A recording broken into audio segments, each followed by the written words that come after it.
नमस्कार दोस्तों, क्राइम तक में आपका स्वागत है। बात करते हैं सुशील पहलवान की। जी हां, पहलवान, वही पहलवान जो मर्डर केस में अरेस्ट हुआ था। दिल्ली पुलिस ने मई के महीने में सागर धनखड़ मामले में इसको गिरफ्तार किया था।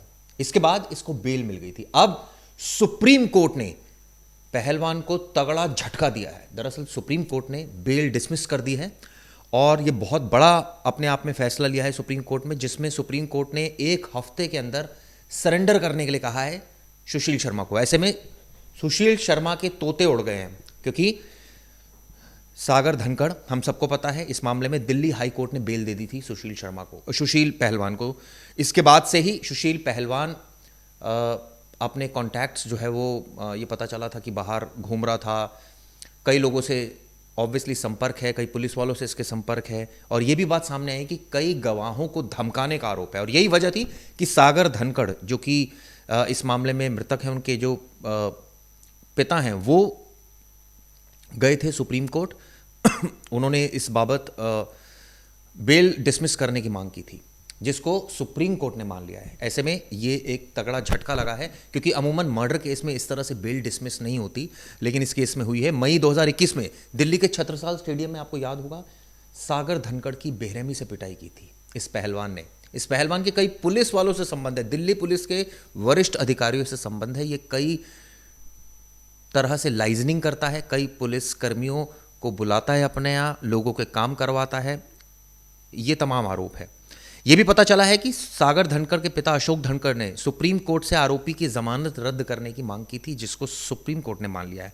उनका क्या दावा था कि सुशील कुमार की तरफ से पहले भी गवाहों पर दबाव बनाया गया था, और अब फिर से परिवार पर समझौता का दबाव डाल रहा है। सोचिए आप, एक आरोपी बाहर आ गया और वो परिवार पर दबाव डाल रहा था कि समझौता कर लीजिए। सोचिए, सागर धनखड़ का मर्डर हुआ था, इसकी सीसीटीवी फुटेज भी सामने आई थी। सबने देखा था किस तरह से सुशील पहलवान, जो कि कभी देश की शान हुआ करता था लेकिन अब आरोपी है मर्डर केस का, उसने क्या किया था। उसने कानून को रौंद दिया और एक तरह से कहा जाए कि गवाहों को धमकाने का संगीन आरोप लगा।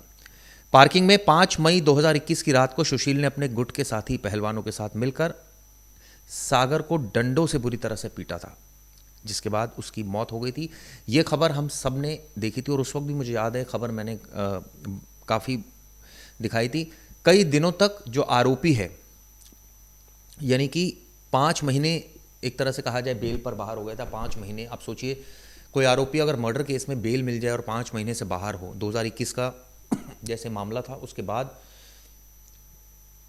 अब सुप्रीम कोर्ट ने झटका दे दिया है। जस्टिस संजय कौल, जस्टिस प्रशांत कुमार मिश्रा की पीठ ने जमानत पर रिहा करने संबंधी दिल्ली हाई कोर्ट के 4 मार्च के आदेश को रद्द कर दिया है। जस्टिस करोल ने निर्णय सुनाते हुए कहा कि सागर के पिता की ओर से जमानत आदेश के विरोध में दायर याचिका को एक्सेप्ट किया जाता है। 1 सप्ताह के अंदर का सरेंडर कर दीजिए। इसके बाद उत्तर रेलवे में अपनी ड्यूटी पर लौट आया था, अब वह 7 दिन के अंदर सरेंडर करेगा। जूनियर पहलवान था सागर धनखड़, उसको मार दिया था, उसकी हत्या कर दी गई थी, इसमें यह आरोपी था। और जैसे मैंने आपको बताया, गवाहों को दबाव बनाया गया था, परिवार पर समझौते का दबाव डाला जा रहा था। सुशील ने तर्क दिया था कि वो 3.5 साल जेल में बिता चुका है, मुकदमे का ट्रायल जल्द खत्म होने की संभावना नहीं है। जब इसको हाईकोर्ट ने बेल दी थी, तमाम दलीलें उसने दी थी। अब तक अभियोजन पक्ष के 222 गवाहों में से केवल 31 से ही जिरह हो चुकी है। उच्च न्यायालय ने लंबी कैद और मुकदमे की धीमी गति को देखते हुए उसको जमानत दे दी थी, लेकिन अब सुशील कुमार और सुशील पहलवान को झटका लगा है। आपको बता दें, 2008 में बीजिंग ओलंपिक्स में कांस्य पदक जीता था सुशील पहलवान ने, और 2012 में लंदन ओलंपिक में रजत पदक जीता था। यानी कि एक बार, एक समय में आप अर्श पर थे और आप देखिए, एक गलती की वजह से आप फर्श पर आ गए, और अब स्थिति यह है कि आपको सरेंडर करना होगा और जेल जाना होगा। सवाल ये उठता है कि इस तरह के तमाम गवाहों के साथ हमेशा से ही ऐसा होता रहा है। कई ऐसे केस सामने आए जिसमें जो आरोपी है वो गवाहों को धमकाते हैं, परिवार जो पीड़ित पक्ष है उनको धमकाते हैं, दबाव डालते हैं, कई बार पैसा भी दे देते हैं, कई बार सेटिंग भी हो जाती है। लेकिन डर के मारे, या कहीं कि पैसों की वजह से, या और वजहों की वजह से जो पीड़ित है वो सामने नहीं आ पाता है, और इसका नतीजा ये निकलता है कि आरोपी जो है वो बाहर रहता है, उसको बेल हो जाती है, और ऐसे में केस भी कमज़ोर हो जाता है, जिससे कि कहीं ना कहीं आरोपी बरी हो जाता है। हम ऐसी उम्मीद करते हैं और हम ऐसा मानते हैं, हमारी सलाह भी यही है कि कोई भी अगर पीड़ित इस तरह से गवाह उसको धमका रहे हो, या वो बेल पर हो और इस तरह का दबाव डाला जा रहा हो, तो वो तुरंत कोर्ट में एप्लीकेशन डाल सकता है। सुप्रीम कोर्ट में डाल सकता है अगर हाई कोर्ट से बेल मिली है, और अगर लोअर कोर्ट से मिली तो हाई कोर्ट में डाल सकता है।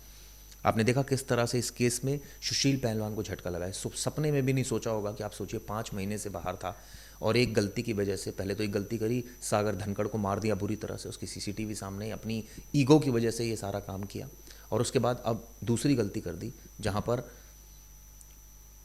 गवाहों को धमकाया जा रहा है, जहाँ पर पीड़ित पर दबाव डाले जा रहा है। तो ऑब्वियसली इन तमाम चीज़ों के एविडेंस सुप्रीम कोर्ट के समक्ष रखे गए, जिसको देखने के बाद सुप्रीम कोर्ट ने यह अहम फैसला सुनाया। आपकी दोस्तों इस पर क्या व्यू पॉइंट है, ज़रूर बताइएगा। फिलहाल के लिए शुक्रिया।